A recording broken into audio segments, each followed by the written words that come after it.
Olá para você, começando mais um episódio do Bom de Papo, podcast da Band Bahia, em que a gente bate papo com personalidades da arte, da cultura, da política, do esporte. E hoje eu, Léo Souza, tenho o prazer de receber aqui no podcast o cantor e compositor Zé Cabaleiro, que neste sábado, dia 5, apresenta o show José do Teatro Castro Alves aqui em Salvador. Zeca, muito bom bater papo com você, seja bem-vindo.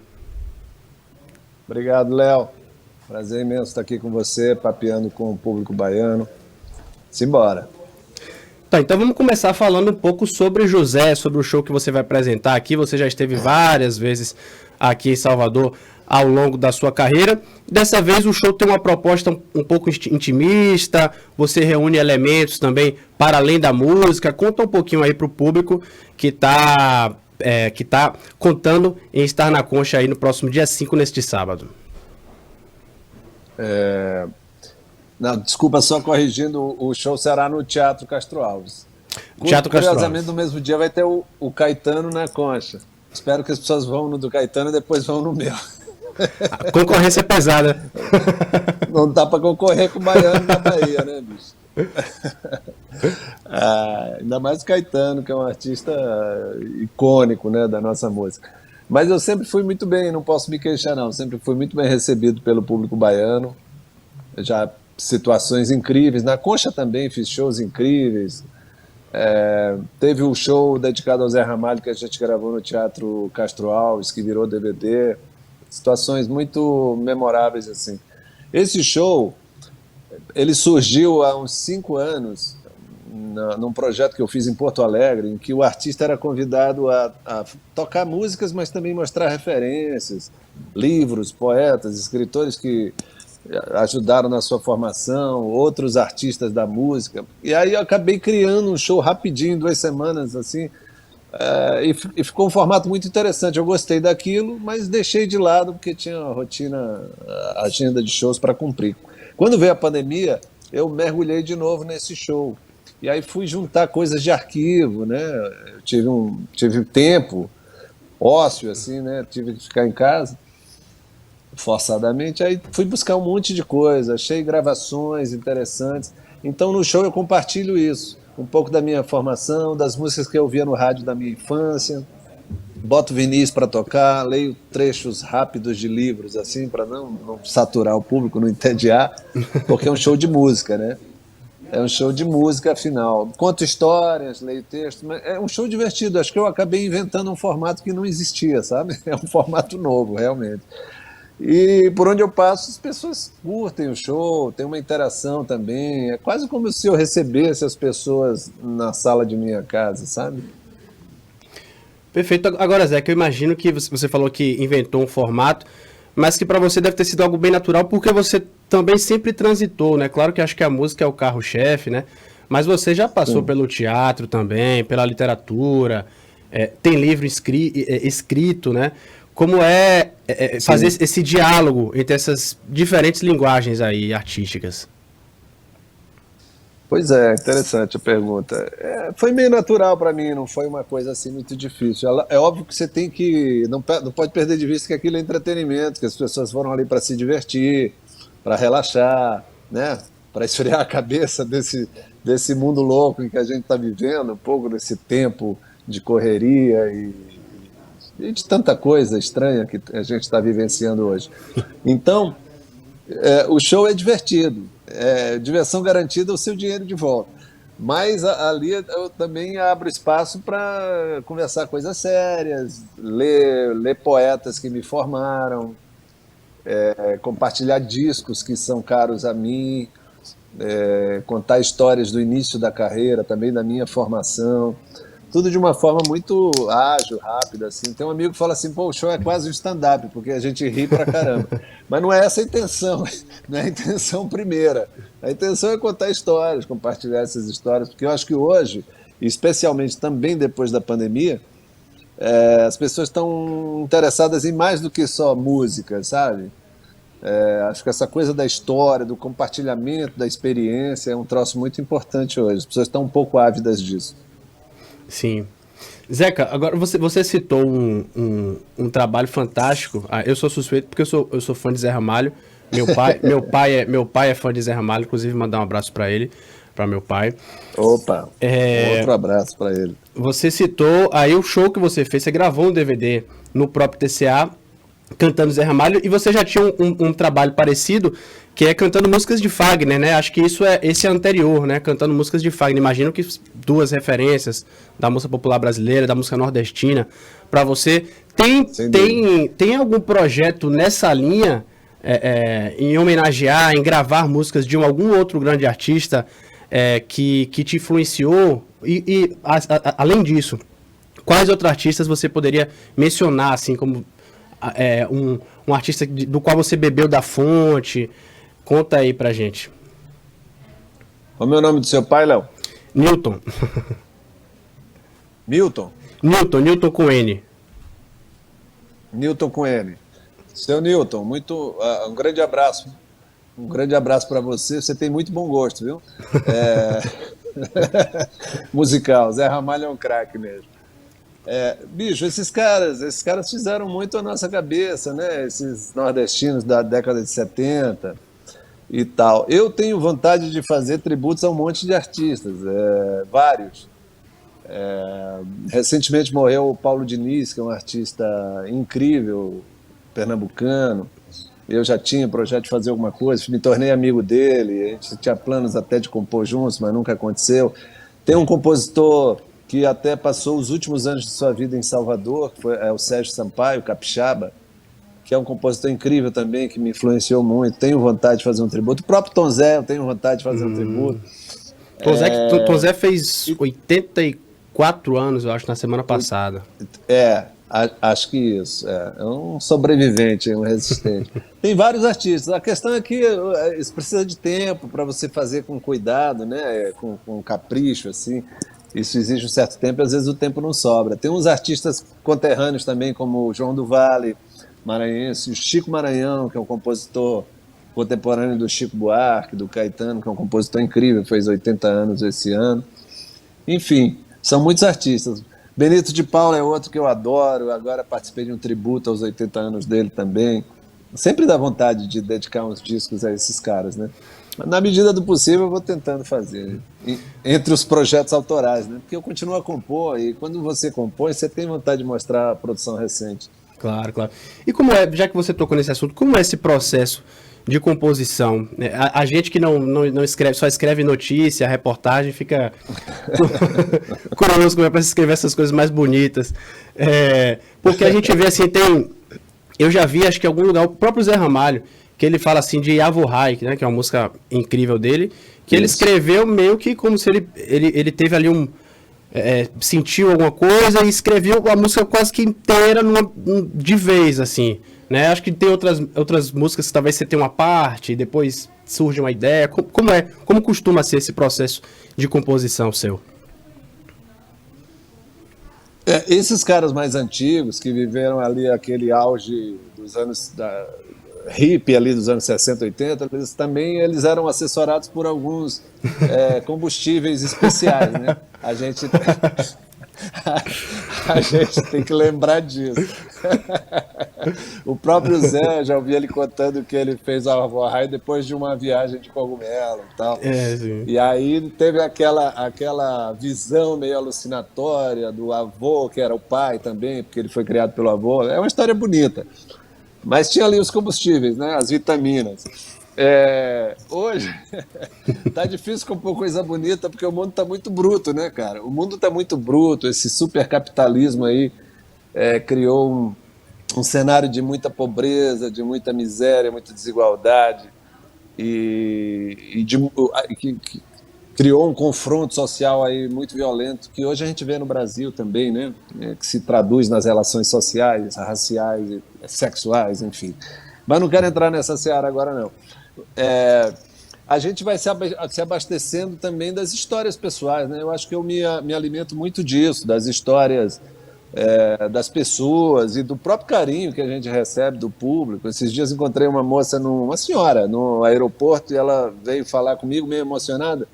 diz que a mãe dela morreu recentemente, que até os 90, 90 e poucos anos, ela me acompanhava em tudo, assim, tudo que eu lançava ela ia conferir, se eu aparecesse na televisão ela queria saber, no YouTube ela queria procurar, e ela falou assim comovida, mora em Londres, e, e a mãe já faleceu, mas ela veio falar comigo, poxa, sempre que eu ouço você, eu me lembro da minha mãe, porque ela gostava muito de você. Então essas histórias nos inspiram também, né? Nos levam para um lugar de amorosidade, de Claro, claro. afetuosidade, e isso inspira a criar canções também amorosas, porque a canção é um lugar de muito amor, né, cara? É um lugar de muito afeto. Sim. Ô, Zeca, agora você falou aí, você citou a geração, né? A geração de 70, inclusive, aí que a gente vê que, como a gente teve, não sem ser muito saudosista, né? Mas assim, a gente teve grandes gerações, só o tanto da gente vê de artistas fazendo 80, grandes artistas fazendo 80 anos, isso Verdade. dá uma medida, né? Mas como é que você observa grandes artistas, sem necessariamente fulanizar, assim, mas grandes artistas que cantavam a liberdade e tinham uma postura, aquela coisa da juventude, né, liberal e aquilo tudo, assumindo comportamentos e posicionamentos mais conservadores hoje em dia, até mais reacionários, assim, nesse processo de polarização que a gente vive. Como é que você Sim. observa tudo isso? Observo com tristeza e com espanto, porque assim a arte também é um lugar, a arte, a cultura, assim como a educação, são lugares de discussão do mundo, né? São espaços de discussão do mundo. E o artista ele deveria ser um arauto da liberdade, né? Um arauto dos valores mais bonitos, mais nobres, mais da sociedade, assim, né? Mas isso não acontece sempre. Tem artistas que se posicionam do lado obscuro da história, né? Ao longo da história mesmo teve vários artistas que se posicionaram é, lado a lado com regimes totalitaristas, com nazismo, com fascismo e tal. E, infelizmente não passaram para a história, né? Os grandes artistas são resistentes, né? Você vê um cara como Jean-Paul Sartre na França e tal se colocando contra o nazismo, né? Se posicionando, isso daí vira uma coisa exemplar, histórica e icônica, né? Inspiradora para as outras pessoas. O artista ele é além do criador, do poeta, ele é também um exemplo, né? Um espelho, né? Para as pessoas, né? Então é bacana quando você é um espelho de coragem, consegue tomar uma posição política consciente, né, justa, buscando justiça. Acho que o mundo está precisando de muito de justiça, sabe, cara? Por isso esse clamor, essa loucura hoje, desesperada, porque muita gente foi explorada, escravizada ao longo dos anos, e agora essas vozes estão se erguendo, né? Então o conflito era previsível, o confronto era esperado. Eu lamento que alguns artistas tomem posicionamentos conservadores. O artista é para ser um farol, assim, né? Para iluminar os passos das pessoas também. Agora você falou que o mundo, como o mundo está hoje, né? O mundo está, acho que você falou, o mundo está meio feio, né? Enfim. E a Meio nossa. bruto. Meio bruto, bruto. Eu sabia que não era essa palavra, eu sabia que não era essa palavra. Embora esteja Mas mais tá perto. feio também. Tá feio também, Tá pronto. feio também. E como é que você tem visto, Zeca, o momento da nossa música, a música brasileira, a música popular brasileira e a música nacional de uma maneira geral? Cara, você falou aí sem saudosismo na pergunta anterior. Às vezes é inevitável um certo saudosismo, Sim. especialmente se você viveu aquele período que eu considero, de certa maneira, o apogeu assim, da música brasileira, assim como do mercado fonográfico brasileiro, anos 60 até meados dos anos 80, a gente pode dizer que foi um auge, assim. E rádio, e, né, a música era um bem coletivo, assim, um bem nacional e tal. Com a globalização, o progresso tecnológico, todas essas coisas, esse novo mundo que a gente tem hoje, isso mudou. Hoje, por exemplo, tem muita gente, a gente não dá conta de acompanhar o tanto de gente que faz música no Brasil. É muita gente produzindo, simplificou, né, democratizou, o que é bom. Os meios de produção foram democratizados, então um cara na sua casa, um garoto, pode fazer coisa que eu não podia quando eu era adolescente, não tinha nem ferramenta nem dinheiro para isso. E hoje, com muito pouco, as pessoas conseguem. Eu ia falar assim, né? Às vezes pode viralizar, enfim. Sim, sim. Eu falo assim, até para você, não, tranquilo, para você aprender um instrumento hoje em dia, né? Antigamente, ou você aquela coisa ali do instinto e você ir pegando, você tem uma pessoa para você se espelhar, né? Ou você pagar aula mesmo. Hoje em dia você tem infinidade de conteúdos para você aprender um instrumento, né? Tudo à mão, tudo à mão. Meu filho mesmo, outro dia eu vi ele tocando uma bossa nova, eu falei, quem te ensinou isso? Eu nunca ensinei isso. Ele falou, peguei no YouTube. Então, assim, o volume de informação que se tem hoje é muito grande. Naquele tempo você tinha que ir atrás de um cara que morava no outro bairro, que sabia tocar um instrumento, já era mais velho, e te ensinava os acordes, era tudo assim. O que tem um lado bom também, mas hoje tem essa avalanche de coisas, essa pulverização de lançamentos, essa coisa. Mas tem muita coisa boa também acontecendo, é bom frisar. Assim, tem muito artista interessante, com propostas artísticas originais e tudo. É que a visibilidade dessas pessoas hoje é mais difícil se erguer acima da manada, né, dos outros, porque é muita coisa acontecendo, não tem o mercado, não tem mais um meio hegemônico de propagação como tinha o rádio e a TV, né? Sim. Nos anos 70, se você aparecesse, por exemplo, no Fantástico, um clipe no Fantástico, ou um especial, né, na TV, bombava. Hoje em dia isso não existe mais esse espaço. Ou mesmo uma música que tocasse na rádio seguidamente, rapidamente o trabalho do cara ficava popular. Hoje não existe mais esse espaço. Ou acontece um milagre, né? Um garoto que toca no quarto dele, lá em Alagoas, e viraliza e bomba na internet, ou continua a trabalhar e plantando aqui e acolá. Mesmo construir uma carreira hoje, musical, é muito mais difícil do que há 20 anos atrás. Mas tem coisa boa acontecendo, sim. Tem. Muita coisa interessante. A própria lógica de consumo e distribuição mudou muito, né? Antigamente não que a gente não tenha hoje, mas a música era muito mais trabalhada na ideia do CD, você lançar um conjunto de músicas que façam sentido entre si, num CD. Hoje a gente tem muita coisa do single, né? Você lança a música, enfim, às vezes a gente tem um EP, que é aquele CD com as 6 músicas e tal. E o que você acha também desse outro viés aí, da distribuição e do consumo de música? Por outro lado, é mais fácil também. Você tá aqui no celular, né? Você tem o mundo aqui, né? Esses aplicativos de música. Total.